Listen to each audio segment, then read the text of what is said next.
عمران خان کی جانب سے چیف الیکشن کمشنر پر 10 ارب کے ہرجانے کا دعویٰ، لانگ مارچ کے چوتھے روز کا سفر جاری اور ملیے گا آرٹ کی مدد سے کینسر کا مقابلہ کرنے والی پاکستانی خاتون سے۔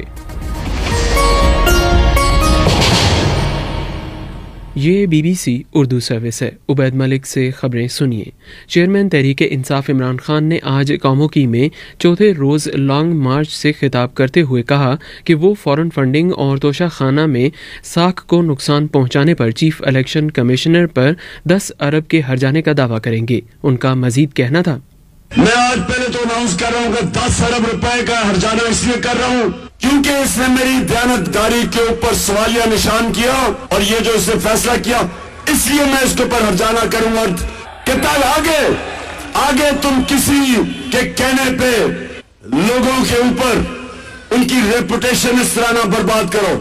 پاکستان تحریک انصاف کے لانگ مارچ کے چوتھے روز کا سفر جاری ہے۔ چیئرمین تحریک انصاف عمران خان نے اب سے کچھ دیر قبل ایمن موڑ پر پہنچ کر شرکاء سے خطاب بھی کیا ہے۔ تاہم دوسری جانب حکومت نے لانگ مارچ کے دوران صحافی صدف نعیم کی ہلاکت کے واقعے سے متعلق کمیٹی تشکیل دے دی ہے۔ وفاقی وزیر اطلاعات مریم اورنگزیب کے مطابق خاتون صحافی کی ہلاکت کے واقعے کی میرٹ پر تفتیش ہوگی۔ تحریک انصاف کے رکن قومی اسمبلی علی نواز اوان نے ڈپٹی کمشنر اسلام آباد کو ایک تحریری جواب جمع کروا دیا ہے۔ مزید تفصیل جانتے ہیں بلال کریم مغل سے۔ تحریک انصاف کے رکن قومی اسمبلی علی نواز ایوان نے ڈپٹی کمشنر اسلام آباد کو ایک تحریری جواب جمع کروایا ہے، جس میں انہوں نے اسلام آباد میں احتجاج کی اجازت طلب کرتے ہوئے لکھا کہ ان کی جماعت کا ماضی پرامن احتجاج کا ہے۔ تحریک انصاف نے اپنے جواب میں ضلعی انتظامیہ سے اسلام آباد میں لانگ مارچ کے شرکاء کے لیے انتظامات سے متعلق بھی درخواست کی ہے۔ خیال رہے کہ اس سے قبل ضلعی انتظامیہ نے یہ کہہ کر فوری طور پر اجازت نہیں دی تھی کہ ماضی میں تحریک انصاف نے وعدوں کی پاسداری نہیں کی اور اس کے کارکنان مختص جگہ پر جمع ہونے کے بجائے اسلام آباد کے انتہائی حساس علاقے یعنی ریڈ زون میں داخل ہو گئے تھے۔ دوسری جانب اسلام آباد ہائی کورٹ نے الیکشن کمیشن کی طرف سے عمران خان کی نااہلی کا فیصلہ فوری طور پر معطل کرنے کی استدعا مسترد کر دی ہے۔ مزید تفصیل جانتے ہیں نازش فیض سے۔ تاہم عدالت نے الیکشن کمیشن کے فیصلے کی روشنی میں عمران خان کی نااہلی کے نتیجے میں خالی ہونے والی میاں والی کی سیٹ پر ضمنی انتخابات کے انعقاد کو روک دیا ہے۔ اسلام آباد ہائی کورٹ نے ضمن میں الیکشن کمیشن کو نوٹس جاری کر دیا ہے۔ جسٹس عامر فاروق نے الیکشن کمیشن کے فیصلے کے خلاف عمران خان کی درخواست کی سماعت کی۔ عمران خان کے وکیل علی ظفر نے دلائل دیتے ہوئے کہا کہ الیکشن کمیشن نے توشہ خانہ کے مقدمے میں اپنے اختیارات سے تجاوز کیا ہے اور عمران خان کی نااہلی کے فیصلے کو کالعدم قرار دیا جائے۔ سینٹ میں opposition leader senator Shahzad Waseem نے ڈی جی ہیومن رائٹس سے ملاقات کے بعد سپریم کورٹ کے باہر میڈیا کے نمائندوں سے گفتگو کرتے ہوئے کہا کہ انہوں نے سپریم کورٹ کے ہیومن رائٹس سیل میں سینیٹر اعظم سواتی کی گرفتاری اور تشدد کے معاملے پر تفصیلات پیش کی ہیں۔ اس بارے میں مزید تفصیل جانتے ہیں نامہ نگار اعظم خان سے۔ سینٹ میں opposition leader senator Shahzad Waseem نے کہا کہ آج متعلقہ شواہد ہیومن رائٹس سیل کے سامنے رکھے ہیں اور انہوں نے کہا کہ انہیں امید ہے شواہد پیش ہونے کے بعد معاملہ آگے بڑھے گا۔ شہزاد وسیم کا کہنا تھا کہ سپریم کورٹ کی جانب سے نوٹس لینا ہوشائند ہے۔ انہوں نے الزام عائد کیا کہ اعظم سواتی پر دوران حراست تشدد کیا گیا۔ سینٹ میں قائد حزب اختلاف کا کہنا تھا کہ بدقسمتی کی بات ہے کہ چیئرمین سینٹ اپنے سینیٹر کے ساتھ کھڑے نہیں ہوئے۔ انہوں نے کہا کہ اعظم سواتی ایک سینئر سیاستدان سمیت بزرگ شہری بھی ہیں۔ سینیٹر شہزاد وسیم کا کہنا تھا کہ اعظم سواتی کے ساتھ جو کچھ ہوا اس سے انسانیت کی دجیاں بکھری ہیں اور اس واقعے سے پارلیمنٹ کے وقار کو نقصان پہنچا ہے۔ سینیٹر شہزاد وسیم کا کہنا تھا کہ اس معاملے پر سینٹ کا اجلاس بھی طلب کیا ہے۔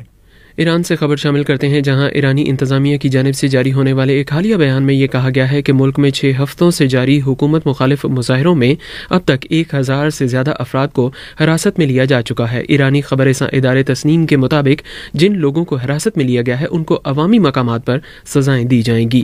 لاہور کی گلناز ایاز میں بریسٹ کینسر کی تشخیص ہوئی اور 1 سال کے اندر ان کے شوہر نے ان کو طلاق دے دی۔ آج وہ کامیابی کے ساتھ جاب اور اپنی بیٹی کی پرورش کر رہی ہیں۔ انہوں نے اپنے سفر کے بارے میں BBC کو بتایا۔ دیکھیں، آپ جب کینسر سنتے ہیں تو آپ کو یہی ہوتا ہے نا کہ the person is gone، اس کو بس ختم ہوگی اس کی زندگی۔ بہت روئی تھی، مجھے تھا کہ مجھے یہ فیئرز آ رہے تھے کہ مجھے کچھ ہو گیا تو میری بعد میری بیٹی کا کون خیال رکھے گا۔ کسی کو اگر رونا آ رہا ہو نا تو میرے خیال سے رو لینا چاہیے۔ You have to let that thing out of your system. میں جو ہوں ڈیورس کے بعد اور اپنی ٹریٹمنٹ کے بعد میں روئی نہیں تھی، میں بہت زیادہ مجھے یہی سننے کو ملا تھا you are strong, you strong. لیکن کبھی کبھار یہ ہوتا ہے کہ you want to be heard, you want to express your feelings, you want to let someone know کہ یار میں کس چیز سے گزری ہوں۔